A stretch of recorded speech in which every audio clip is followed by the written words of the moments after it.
उस्मान साहब जिंदाबाद। उस्मान साहब ना होते तो आप हमारे बेटों की इज्जत कुफार के हवाले कर देते। जो भी हमने सुना क्या वो दुरुस्त है याकूब साहब? अपने बेटे की जान बचाने के लिए जिसकी फतह में हमारे बेटे शहीद हुए, लेफ के कले को आप काफिरों को देने वाले थे। बहुत हुआ।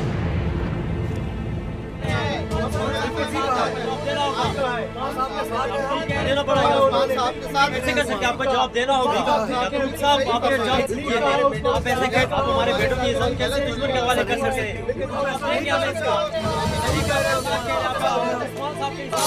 हट जाओ पीछे।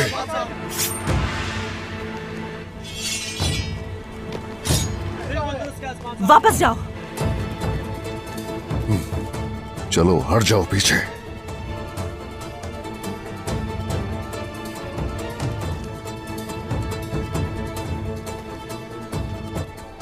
पीछे हट जाओ।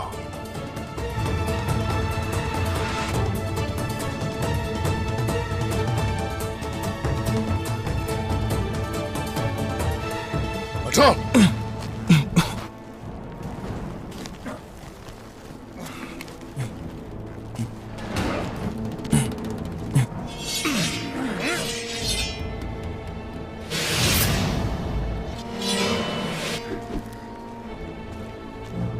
रुको। हकीकत से मुंह मोड़ने वाला हम में से नहीं है, हम में से नहीं है। फिर वो चाहे सुल्तान ही क्यों ना हो। क्या आप मेरे खिलाफ बगावत कर रहे हैं? आपने हमारे बहादुरों का खून बेचने की कोशिश की। अगर आप ये कर जाते तो हम सरजमीनें खो चुके होते। मेरा रास्ता आपके रास्ते से अलग है। मैंने आपको सुल्तान, आपके जंगी अज़ाइम की वजह से माना था।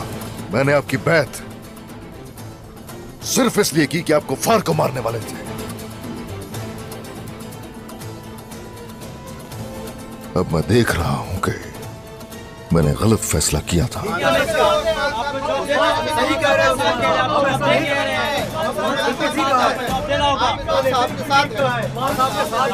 आपको जवाब देना पड़ेगा। आप ऐसे कैसे कर सकते? आपको जवाब देना होगा। हमारे बेटों की इज्जत कैसे दुश्मन के हवाले कर सकते हैं? आप आग से खेल रहे हैं उस्मान साहब। अगर आपने मुझसे बगावत की तो मैं आपको तबाह कर दूंगा। मैं इन सरजमीनों में आग के मुहासरे में पला बड़ा हूं, जहां कई कुफार और कई जालिमों से लड़ चुका हूं। अल्लाह ने चाहा तो सारे आलम में मुझे डराने वाला कोई पैदा भी नहीं हो सकता। मैं कोई आम आदमी नहीं हूं और ना ही उनमें से हूं जिनका आप सामना करते आए। इस सरजमीन का सुल्तान हूं मैं। अगर आप मेरे खिलाफ गए तो जान जाएंगे कि डर का मतलब क्या होता है।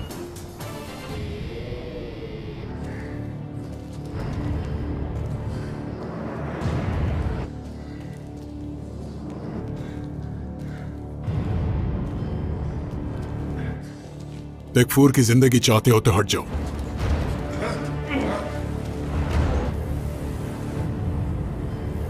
तुम चाहो भी तो नहीं भाग सकते।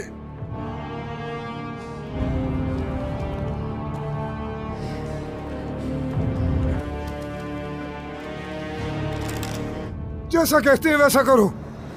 क्या हम वाकई ऐसा करें?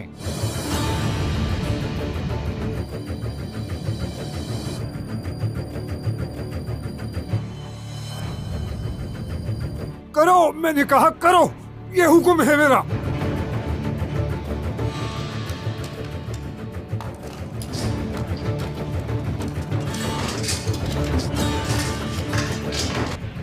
घुटने टेक दो सब।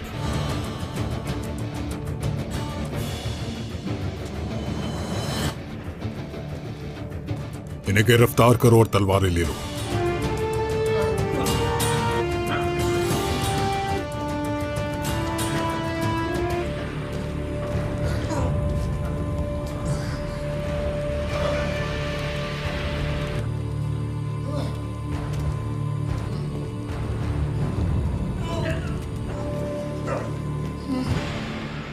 याकूब साहब, आप अपने सुल्तान होने की बात कर रहे हैं।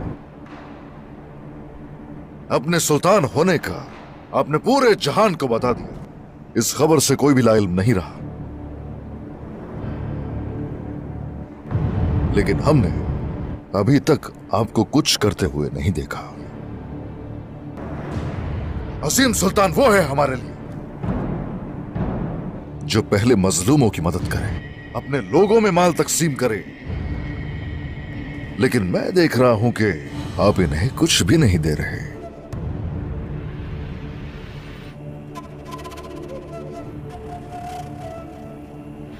सुल्तान वो है हमारे लिए जो सबसे पहले फतुहात को तरजीह दे, मगर फतुहात की तरफ बढ़ने वाले हम हैं।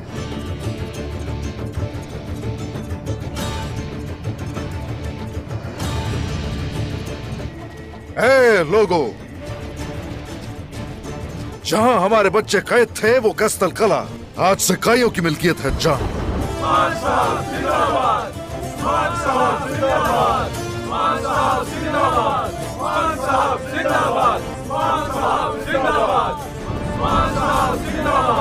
मुझे बताइए याकूब साहब, यहाँ आप हैं सुल्तान या मैं हूं सुल्तान? आपने बैठ ली है उस्मान।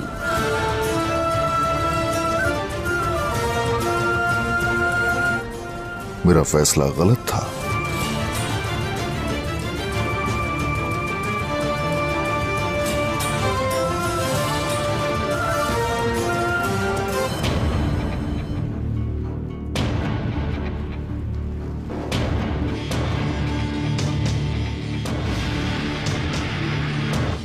अल्हम्दुलिल्लाह। तुम याकूब साहब के साथ जाओगे, याद रहे वो कलों में नहीं रुकेंगे। आयकुत को साथ ले जाओ। याकूब साहब के साथ वो खेल खेल रहे हैं जो वो पूरा नहीं होगा। तुम तकफूर मैकरनोस को कैदी बनाकर लेकर जाओगे। कैस्तल कले पर काई झंडा लहराया जाएगा। जो हुक्म जनाब। तुम्हारे परचम तुम्हारे खून में रंग जाएंगे। देखना कैस्टल तुम्हारी जमीन नहीं कब्र बनेगा।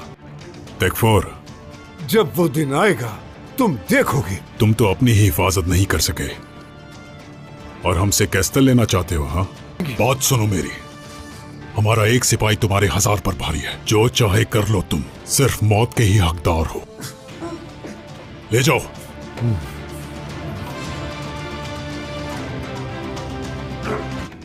तुम ठीक हो? जी जनाब, ठीक हो। फौरन काय परचम कैस्टल की दीवारों पर लगाओ। सबको मालूम हो जाए कि कैस्टल हमारी मिल्कियत है और मजलूमों को रिहा कर दो। जो हुक्म कौनूर साहब। थॉमस, अपने भाइयों से कहो तैयार हो जाएं। मैकरनोस ने कलों पर कब्जा कर लिया तो हम सौत पर हमला करेंगे।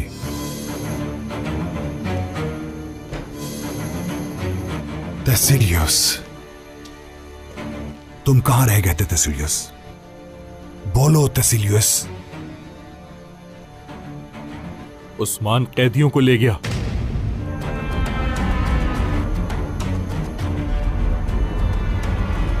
उन्होंने इनकार कर दिया कले हवाले करने से। याकूब भी जिंदा है। हमारा सारा मंसूबा नाकाम हो गया जनाब।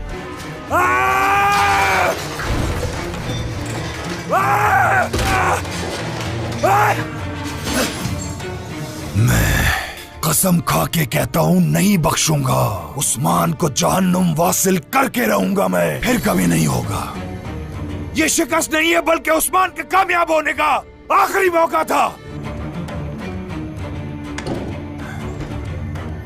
उस्ताद गिरा, बताइए क्या हुआ है? सब कुछ तबाह हो गया वसीलिस। जान गया था वो कुछ करने वाले। और क्या किया? तुम इनके मंसूबों का कैसे पता नहीं लगा सके? उस उस्मान ने ओरहान और मेहमद को बचा लिया। याकूब अब भी जिंदा है। वो महल में गद्दार की तलाश में थे। अगर मैं कुछ भी गलत करता तो पकड़ा जाता। फिर तुम यहाँ क्यों आए? तुम्हें नहीं लगता कि वो तुम्हारी गैर मौजूदगी को महसूस करेंगे?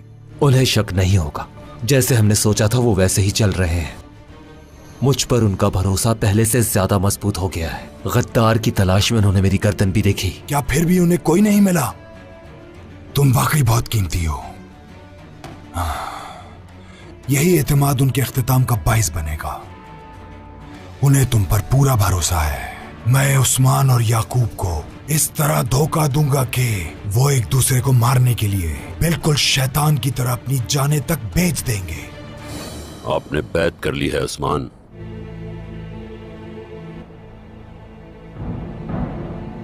तो मैं वापस ले लेता हूं। आप जिस किसी के भी सुल्तान हैं रहिए।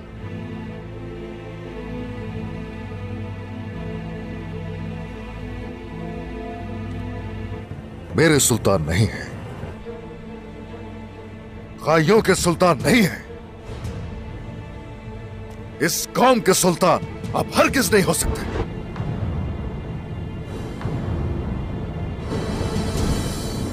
अगर आप आइंदा हमें देखेंगे तो यकीनन अपने साथ नहीं, सिर्फ अपने सामने देखेंगे। अब से अब आमने सामने है याकूब साहब।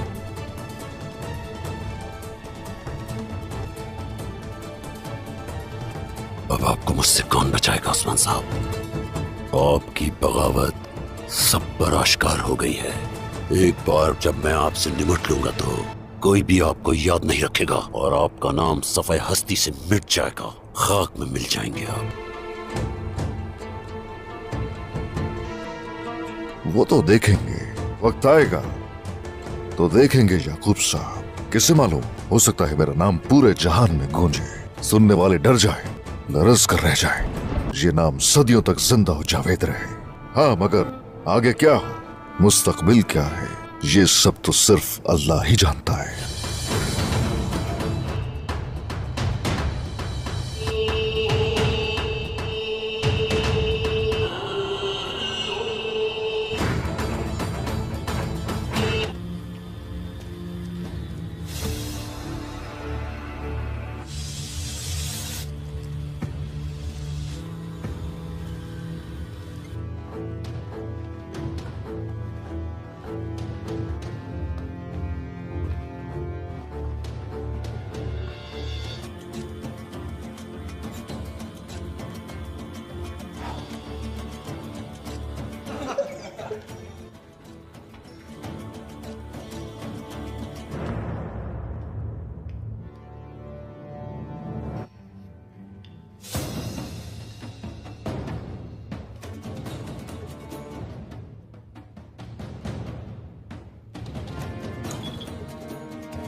अस्सलाम वालेकुम नाजरीन, क्रोलोस उस्मान की एक नई एपिसोड में खुश आमदीद। इस एपिसोड के आगाज़ में हमें बाज़ंतीनी किला दिखाया जाता है।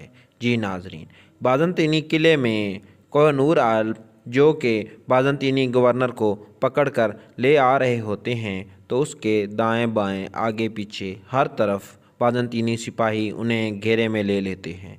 यहाँ पर नाजरीन हम देखते हैं कोनूर आल्प कहता है उन बाज़ंतीनी सिपाहियों से कि हमारा रास्ता छोड़ दो, लेकिन बाज़ंतीनी सिपाही उसकी बात पे कायल नहीं होते। फिर वो गवर्नर जो कि उन्होंने उसे पकड़ा होता है उसे दबोचते हैं और कहते हैं तुम अब यहाँ से कहीं भी भाग नहीं सकते हो, इसलिए अपने सिपाहियों को हुक्म दो कि यहाँ से एक साइड पर हो जाएं ताकि हम लोग यहाँ से जा सकें।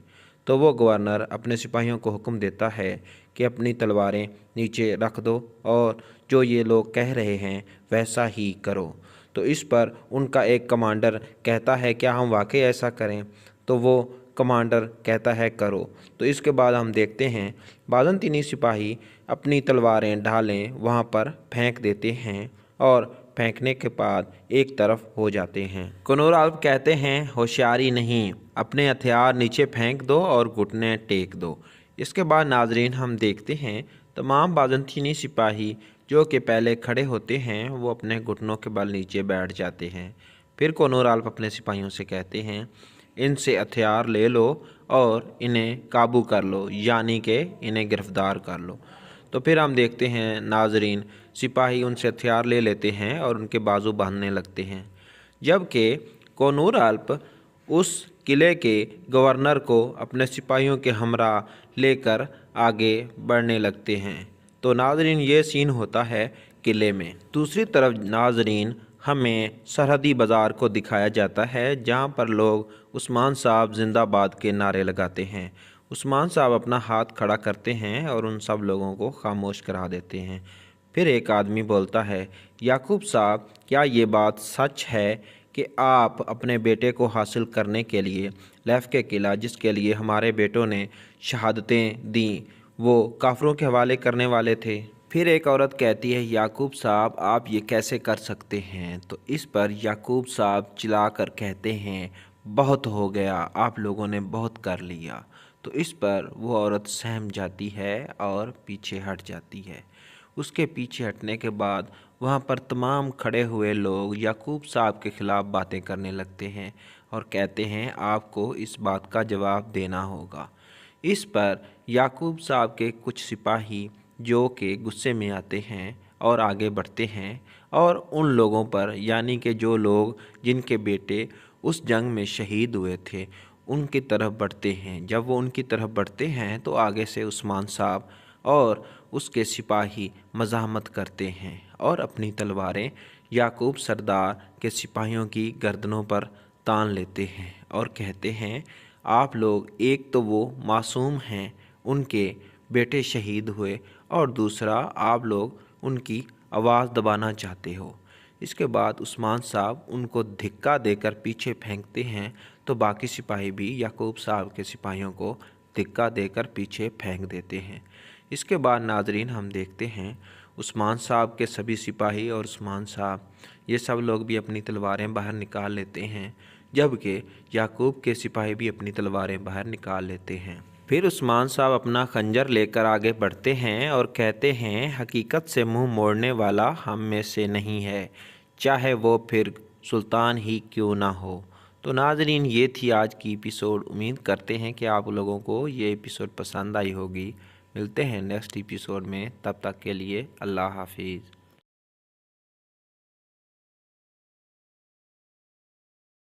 अस्सलाम वालेकुम नाज़रीन, अल-परसलान की एक नई एपिसोड में खुश आमदीद। इस एपिसोड के आगाज़ में हमें दिखाया जाता है, जैसा कि हमने दिखाया कि पिछली एपिसोड में के और उसे सुल्तान ने वहीं पर रखा, क्योंकि उन्हें वहाँ पर भी एक जानबाज यानी कि तगड़े सिपाही की, कमांडर की ज़रूरत थी।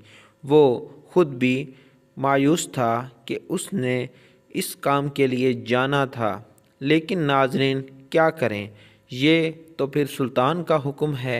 जबकि सुलेमान जो कि अपने साथ जाने वाले सिपाहियों के साथ जाकर बातचीत कर रहा होता है और उन्हें मुबारकबाद देता है। इसके बाद अल-परसलान उन लोगों के पास जाते हैं और कहते हैं कितनी बहादुरी की बात है कि हमारे कबीले से इस मुहिम पर लोग जा रहे हैं, जैसे कि आप जैसे नौजवान, और बदकिस्मती की बात है कि मैं आप लोगों के साथ इस मुहिम पर नहीं जा रहा। मैं काफरों के ख़िलाफ़ अपनी तलवार इस्तेमाल नहीं कर सकता। मेरा रब आप लोगों के साथ है। आपको अल्लाह तबारक व तआला कामयाबी दे। तो इस पर सभी सिपाही कहते हैं आमीन। इसके बाद अल-परसलान उन तमाम सिपाहियों के साथ जो उस मुहिम पर जा रहे थे उनके साथ हाथ मिलाता है, जबकि कुछ लोग उनको ये सब कुछ करता हुआ देख रहे थे। वो सभी लोग वहाँ से एक तरफ चले जाते हैं, जबकि अल-परसलान इसके बाद दोबारा अपने भाई यानी सुलेमान के साथ हाथ मिलाता है। सुलेमान कहता है भाई परेशान मत हों, एक दिन आपको भी ये शर्फ हासिल होगा कि आप अपनी तलवार काफरों के ख़िलाफ़ खींचेंगे और ये जिहाद का रास्ता अपनाएंगे और उन्हें जहन्नम वासिल करेंगे। इसके बाद सुलेमान एक तरफ जबकि अल-परसलान दूसरी तरफ वहाँ से चलने लगता है। वो मायूसी की हालत में आगे बढ़ रहा होता है। तो नाज़रीन ये थी आज की एपिसोड। मिलते हैं नेक्स्ट एपिसोड में, तब तक के लिए हमें दें इजाज़त। अपना रखना ख्याल। अल्लाह हाफिज़।